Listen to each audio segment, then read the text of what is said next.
Wag na wag mo itong gagawin kung ayaw mong ma-terminate pag nandito ka na sa Hong Kong. Hi guys! Welcome back to my channel. My name is Mildred at kung ikaw ay bago sa channel ko, please subscribe to my channel. Ano nga ba yung hindi natin pwedeng gawin para hindi tayo ma-terminate dito sa Hong Kong? Number 1 na hindi mo dapat gawin kapag nandito ka na sa Hong Kong, umutang sa bangko or mag-reference dahil yan ay number 1 na kabawal-bawalan ng mga employer. Number 2 na alam ko na nati-terminate ang mga domestic helper, huwag mong kukunin yung food allowance dahil yan yung mga dahilan kung bakit tini-terminate ang mga domestic helper dito sa Hong Kong. Hindi naman lahat, pero most of the employer is tini-terminate ka kapag kinuha mo yung food allowance. Ang isasuggest ko or ang ibibigay kong tip kapag nandito kayo sa Hong Kong and then hindi enough yung food na binibigay ng employer, ay bumili na lang tayo ng sarili nating pagkain gamit ang ating sahod dahil malaki naman ang sahod natin dito sa Hong Kong. Ngayon, kung gusto nyo kunin yung food allowance, be ready kayo sa posibleng mangyari, yun ay ang termination. Kasi ayaw na ayaw ng employer na kinukuha yung food allowance. Hindi lahat, pero most of the employer. Isa rin ito sa mga nagiging dahilan kung bakit na-determinate ang domestic helper dito sa Hong Kong. Sumasagot sila sa kanilang employer. Sumisimangot sila kapag pinagagalitan ng kanilang employer.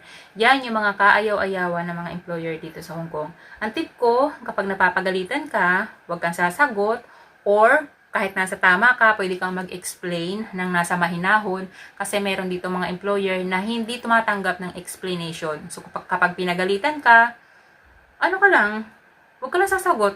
Ano ka lang, tahimik ka lang. As long as hindi ka niya sasaktan, hindi ka dapat mag-react.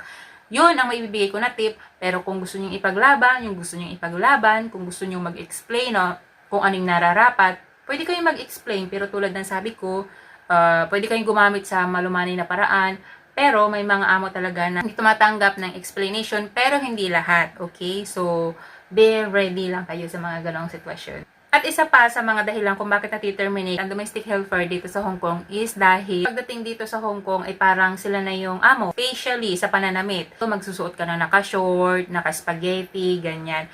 So, yan yung minsan na hindi ko sinasabing lahat na employer ay ganito. Merong amo na ayaw magsusuot ng naka-short ka or naka-sleeveless ka. Ayaw nila ng ganon, pero meron namang employer na okay lang. Dapat umpisa pa lang, aalamin nyo na kung pwede kayo magsuot ng ganon or hindi pwede.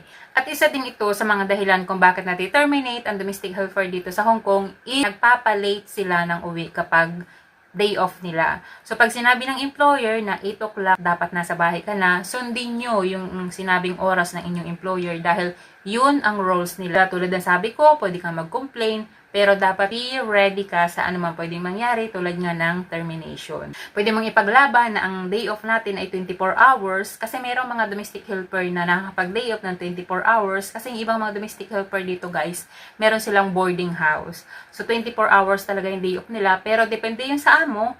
And meron kasi domestic helper dito na hindi stay in sa amo. So meron silang boarding house. So kapag ano, yung day off talaga nila 24 hours. Pero sa kagaya natin mga stay in, hindi talaga 24 hours yung day off. So, dapat susunod tayo sa kung ano sinabi ng employer na dapat bago mag 8 o'clock or 9 o'clock or 10 o'clock ay dapat nakabalik na tayo. Dapat sisiguraduhin natin na makabalik tayo sa ganong oras, lalo na sa unang day off natin. At isa rin ito sa mga dahilan kung bakit nati-terminate ang domestic helper dito sa Hong Kong. Ito dapat ginagawa, pero meron talagang gumagawa sa ating mga kababayan or huwag nating gagawin ang magnakaw. Huwag tayong masilaw sa mga pinapain nila na mga alahas or pera sa mga lugar kung saan ka naglilinis. And pag nasilaw ka, syempre kukunin mo. Akala mo ay hindi nila alam yun, pero yun ay pain nila sa'yo. Kaya wag tayong magpapasilaw sa anumang bagay na pag-aari nila. Kahit pa yan ay isang damakmak na pera, isang damakmak na alahas na inilagay sa kasulok-sulukan ng bahay. Wag mo itong gagawin kung ayaw mong ma-terminate pag nandito ka na sa Hong Kong. Wag mong gagamitin yung mga skincare ng mga amo mo tulad ng shampoo, sabon.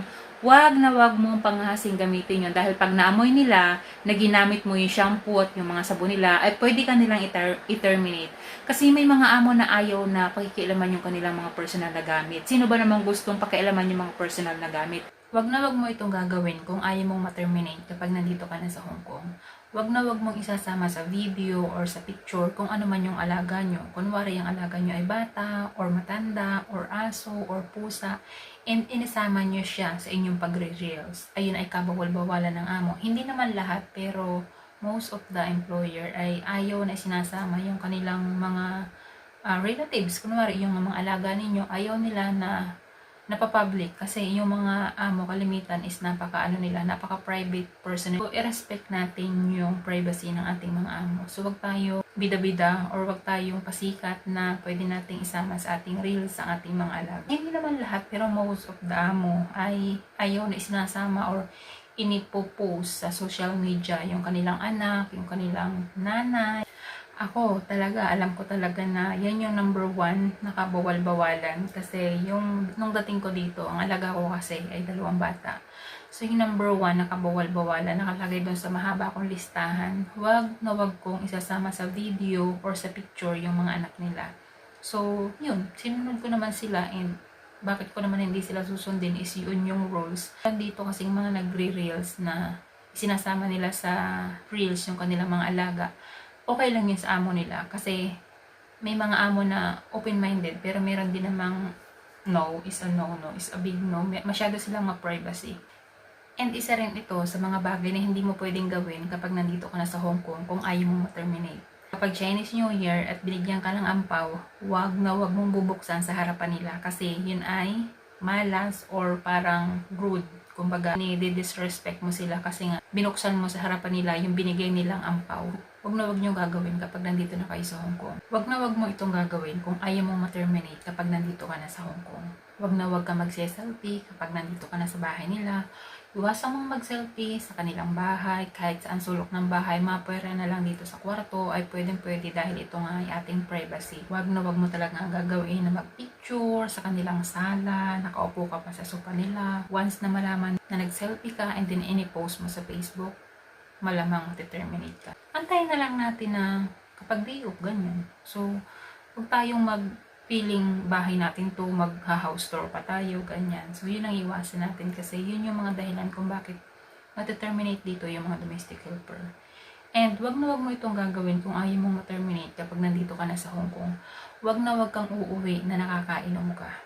Siyempre, alam naman natin yan na kapag day off, happy-happy tayo niyan, pupunta tayo kung saan, mag-iinom-inuman tayo, ganyan. So, pwede naman tayong uminom, pero make sure na kaya nyo yung sarili nyo. And bago kayo umuwi, make sure naman na nahulasan na kayo. Huwag kayo magpapahalataan na nakakainom kayo. Gumawa kayo ng paraan, maghilamos kayo, or mag-candy kayo para hindi maamoy na amoy alak kayo. Make sure lang na the next day is magagawa nyo kung ano man yung trabaho ninyo. May mga kababayan tayo dito na kapag day off, umuwi ng lasing. Terminate ka kapag ganun.